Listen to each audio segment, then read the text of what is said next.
Hello students, welcome है आपका spark computer education में। आज के इस वीडियो में हम कवर करेंगे chapter MS Excel. MS Excel यानी कि माइक्रोसॉफ्ट एक्सेल क्या होता है मैं आपको बता दूं। आपको कोई भी कैलकुलेशन करनी होती है तो ये कैलकुलेशन प्रोग्राम है। मतलब कोई भी calculation plus minus multiply divide कोई भी टाइप किसी भी टाइप की कैलकुलेशन आपको करनी है तो आप एक्सेल का यूज कर सकते हैं। तो एक्सेल का अगर डेफिनेशन की बात करें तो वो ये है कि Excel is a window based calculation program. तो एक्सेल एक विंडो बेस्ड कैलकुलेशन प्रोग्राम है। आइए इसको और अच्छे से जान लेते हैं, सीख लेते हैं, समझ लेते हैं इसके स्ट्रक्चर को और इसके ऑप्शंस को। एमएस एक्सेल एमएस एक्सेल का जो यूज़ है बहुत ही लार्ज स्केल पर किया जाता है। बिना एमएस एक्सेल किए आप कंप्यूटर में बेसिक कोर्स नहीं कर सकते। कंप्यूटर का अगर बेस बनाना है तो एमएस एक्सेल बहुत ज़्यादा ज़रूरी है। तो क्या है ये एमएस एक्सेल, ये जान लेते हैं। तो MS Excel is a window based electronic calculation program. तो ये क्या है, ये एक प्रोग्राम है जो विंडो बेस्ड है। ओके, विंडो बेस्ड है, इलेक्ट्रॉनिक कैलकुलेशन है। अब इलेक्ट्रॉनिक कैलकुलेशन क्या होती है? जो कैलकुलेशन बिजली से चलती है। आप ऑनलाइन इलेक्ट्रिसिटी के ज़रिए कैलकुलेशन कर सकते हो ना, इसके थ्रू, एक्सेल के थ्रू। तो ये एक कैलकुलेशन प्रोग्राम है, ओके, जो कि यूज़ होता है फाइनेंशियल एनालिसिस के लिए। भाई आपको प्लस करना है, माइनस करना है, मल्टीप्लाई करना है या बहुत सारा डेटा स्टोर करना है, तो उन सभी के लिए आप एक्सेल का यूज़ करते हैं। इसके अलावा सबसे इम्पॉर्टेंट बात यह है कि ये बहुत इम्पॉर्टेंट पार्ट है माइक्रोसॉफ्ट ऑफिस का। जी हाँ, माइक्रोसॉफ्ट ऑफिस जो कि एक ऑफिस सूट है, यानी कि बहुत सारे सॉफ्टवेयर का कलेक्शन है, उसका ये बहुत इम्पॉर्टेंट पार्ट है एमएस एक्सेल। और इसको बनाया किसने? माइक्रोसॉफ्ट कंपनी ने बनाया है। और माइक्रोसॉफ्ट कंपनी किसकी? बिल गेट्स की है जी। और अगर हम बात करें एक्सेल की फाइल को हम वर्कबुक कहते हैं। क्या कहते हैं? वर्कबुक। जब भी आपसे कोई कहे कि वर्कबुक फाइल ओपन कर दो तो इसका मतलब है वो ये कह रहा है कि एक्सेल की फाइल खोल दो। तो यहाँ पर इसका एक और नेम है, एक्सटेंशन नेम का मतलब है प्रॉपर्टी। इसकी प्रॉपर्टी .xlsx .xlsx भी है, .xls भी है। ओके, तो ये हमारा रहा इंट्रोडक्शन एमएस एक्सेल का। अब बात कर लेते हैं कि किन दो चीज़ों पर डिपेंड है एमएस एक्सेल। तो बेसिकली ये दो चीज़ों पर डिपेंड है, कैलकुलेशन पे और एक एनालिसिस पे।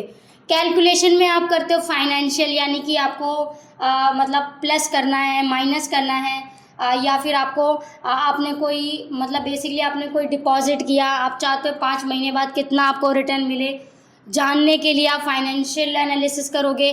फिर उसके बाद मैथमेटिकल जो भी है, जैसे plus minus multiply divide LCM, ये सब निकाल सकते हो। उसके बाद टेक्स्ट में भी काफ़ी रिपीट करना है मुझे बहुत सारी चीज़ें। मतलब आप अच्छी फाइल बना सकते हो। आप टेक्स्ट को मोटा, बड़ा, छोटा जैसा भी करना चाहते हो कर सकते हो।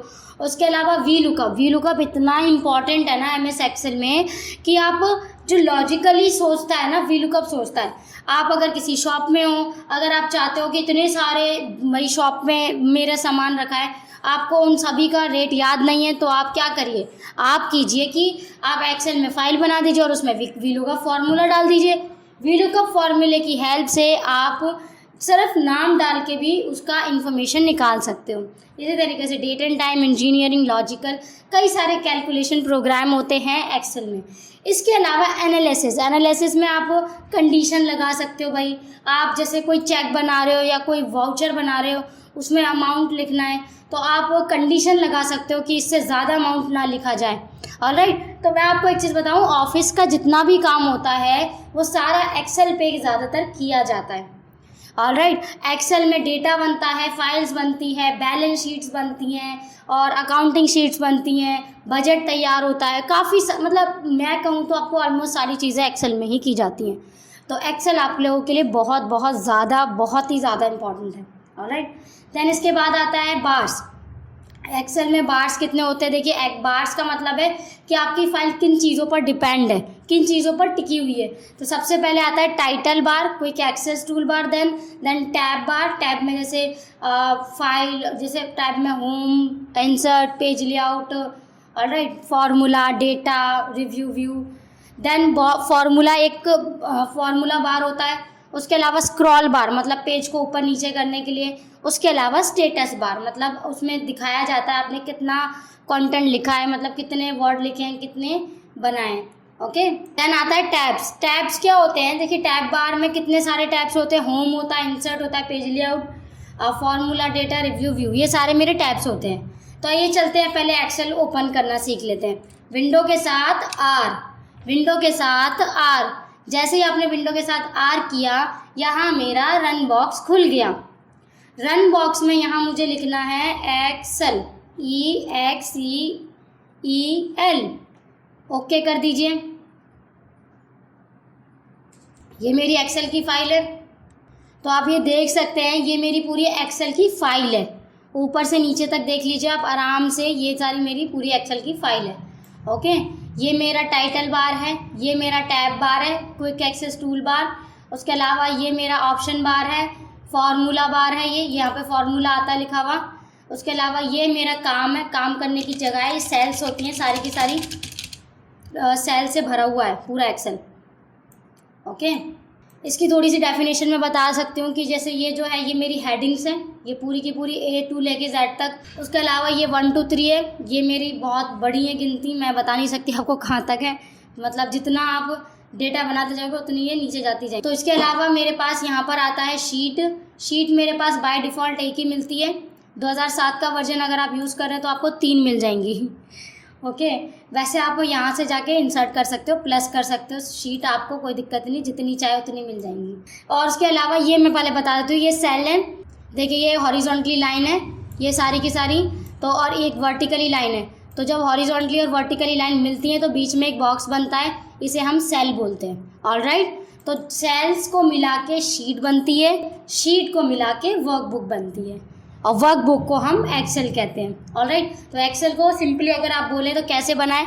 एक्सेल बनाए सेल्स के मिक्सचर से, काफ़ी सारे मतलब बहुत सारे सेल्स के कॉम्बिनेशन से एक्सेल बनाएं। ऑलराइट, यहाँ तक के लिए इंट्रोडक्शन फिनिश होता है, आपको समझ में आ गया किस तरीके से हम एक्सेल ओपन करते हैं, एक्सेल की डेफिनेशन क्या है, इसका एक्सटेंशन नेम क्या है, किसकी कंपनी है, कैसे बना, क्या है। तो बेसिकली यहाँ तक हमारा ये चैप्टर फिनिश होता है, व्हाट इज़ एक्सेल। तो यहाँ पे आप अच्छे से समझिएगा, और 1 बाय 1 आगे जब आप करेंगे, क्योंकि होम से ही आपकी प्रैक्टिस शुरू करवा देंगे, जैसे क्लिपबोर्ड बॉक्स, सारे बॉक्स से शुरू करवा देंगे, तो इन बॉक्स में मैं बताऊंगी भी आपको और प्रैक्टिस भी करवाऊंगी। तो आप मेरे वीडियोस को देख के प्रैक्टिस ज़रूर कीजिए, नहीं समझ में आता तो बहुत बार पूछ भी सकते हैं। सो स्टूडेंट्स, आपको समझ में आया? अगर आपको कोई भी कंफ्यूजन है तो आप हमें दिए गए गिवन नंबर पर कॉन्टैक्ट कीजिए और प्रैक्टिस कीजिए।